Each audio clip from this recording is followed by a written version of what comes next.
Luthen Rael might be one of the most fascinating characters Star Wars has ever introduced. On the surface, he's this quiet figure pulling strings in the shadows, supplying weapons, moving pieces around, staying off the radar. We've all been bent by secrecy, haven't we?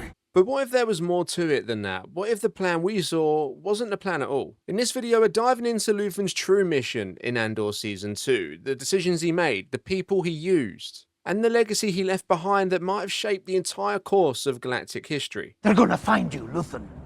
You act as if we had a choice. From compartmentalizing rebel leaders like Saul and Mon to backing Cassian only after testing him, to manipulating the Empire into exposing its own brutality, this wasn't rebellion for rebellion's sake. This was architecture, cold, calculated, unforgettable. By the end of this video, you'll see Luthen's sacrifice in a whole new light, and why his mission may have changed Star Wars forever. You're finished. And you're too late. Before we jump in, don't forget to leave a thumbs up on today's video and subscribe to the channel if you haven't already. If you want to catch more Star Wars coverage just like this, then you're in the right place. Now, with all that out of the way, let's get into it. The rebellion isn't here anymore. It's flown away. It's everywhere now. There's a whole galaxy out there waiting to disgust you. Alright, so for anyone out there who's watched Andor without really digging beneath the surface, Luthen seems pretty straightforward. He's a rebel architect working from the shadows, the guy with the cool gallery, the sharp lines, the calm voice.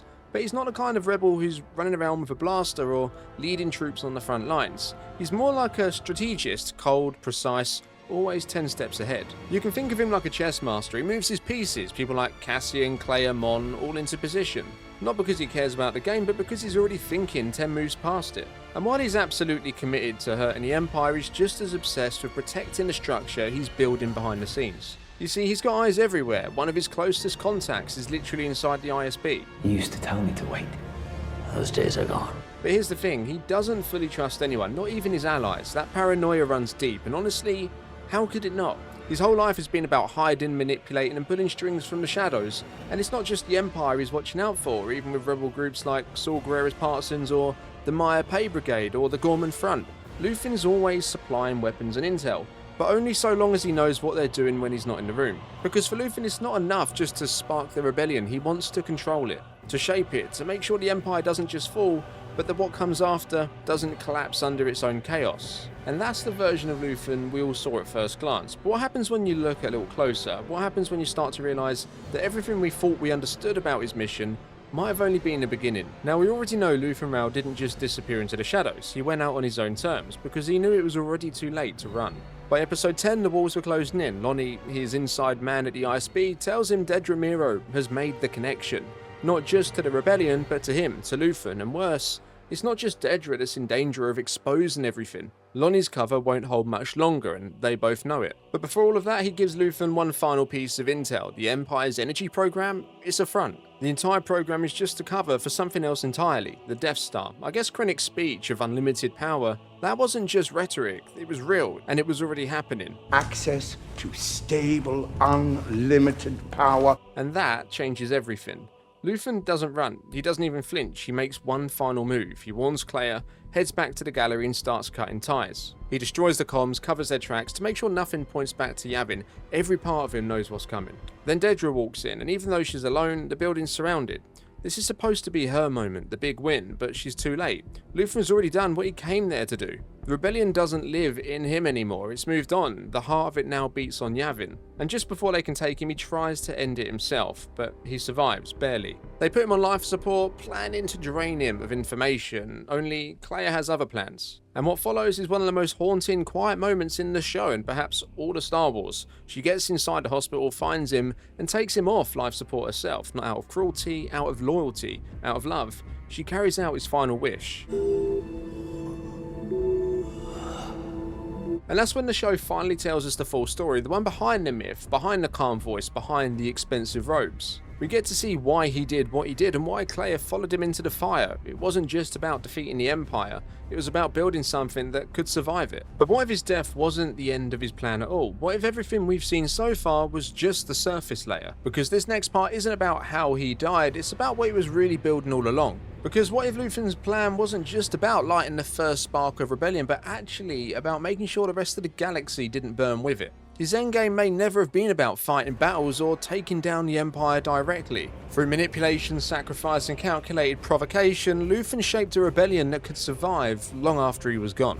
Not just survive, but evolve. He knew the real war wouldn't be won in his lifetime, and he was okay with that. I mean, listen to the man's own words. I burned my life to make a sunrise that I know I'll never see. That line isn't just poetic, it's a blueprint. He didn't care about recognition, he didn't want power, he wanted to build a future where none of this would be necessary anymore, and he was willing to become a monster to get it done. But here's the question, if Luthen was already thinking that far ahead, then how much of what came after him was also part of the plan? Did he see Cassian not as a tool, but perhaps as a seed, the start of something that would eventually lead to Scarif, to Yavin, to Endor? I'm thinking like a soldier. Think like a leader. And more importantly, was his legacy baked into the rebellion itself, whether anyone knew it or not? Because if that's true, then we need to stop looking at Luthen as just a hidden architect and start seeing him as the one who designed the rebellion's survival from the very beginning. So yeah, we've seen Luthen operate in the shadows, but now we get a clearer picture on just how far he was willing to go. He didn't just organize chaos, he weaponized it. From Aldhani to Gorman, these weren't just random acts of rebellion, they were calculated moves designed to provoke the Empire into overreacting, because the more brutal the Empire became, the easier it was to unify people against them. Every crackdown, every massacre, Luthen knew they'd come at a cost, but he also knew they'd expose the Empire's true face on the galactic scale. Unprovoked genocide! And that brings us to Gorman. We know Mon Mothma was funding Luthen, passing him credits to fuel the movement. But was she unknowingly enabling the very massacre that would force her into full commitment? Did Luthen plan for that, to push her past the point of no return? He's a clever guy. He knew Mon was standing up for the Gormans, and he also knew what sending his team in to help them rebel would cause. So what if Luthen was never trying to win battles, but trying to make the Empire lose the war in the court of public opinion? That's what makes his story so layered. He wasn't building an army, he was building outrage. His tactics were ruthless, but they were effective, and in the end, that fury birthed a rebellion far bigger than anything he could have led alone.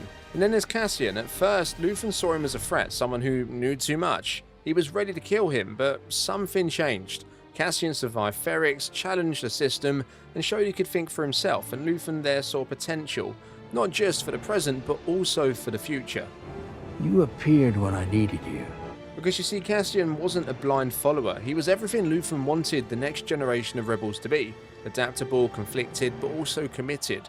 Aldhani, Arkina, Ferrix, Sinar, Minarao, Gorman. The kind of person who could carry on the fight in ways Luthen never could. The kind of person who would eventually lead the team that stole the Death Star plans. So did Luthen choose Cassian as his legacy, or was he grooming the future face of the rebellion without ever admitting it? And that's the part that hits hardest. Cassian didn't just carry on the fight, he was the fight Luthen was building toward all along. So yeah, everything Luthen did, the chaos to provocations, the legacy he left in Cassian, it wasn't all about building the rebellion, it was making sure it couldn't be stopped. He never gave anyone the full picture. Saul, Mon, Claire, Cassian, they were all working in isolation. That wasn't a flaw, it was the strategy. He built the rebellion like a puzzle where no one could see the whole thing.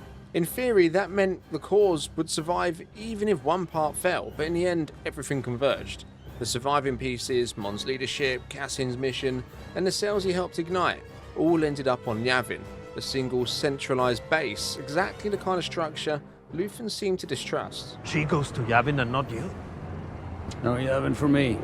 So was that a failure of his design, or proof that his influence was so strong even chaos aligned itself to his vision? And then there's Mon. Luthen didn't manipulate the Senate directly, but he did push Mon into a corner, forcing her to compromise morally, take bigger risks. He didn't want her relying on people like Davos Golden, but by keeping her in the dark and forcing her to move money in secret, Luthen backed Mon into a corner where desperate choices became inevitable. Through pressure and secrecy, he nudged her away from quiet resistance toward full-blown revolution.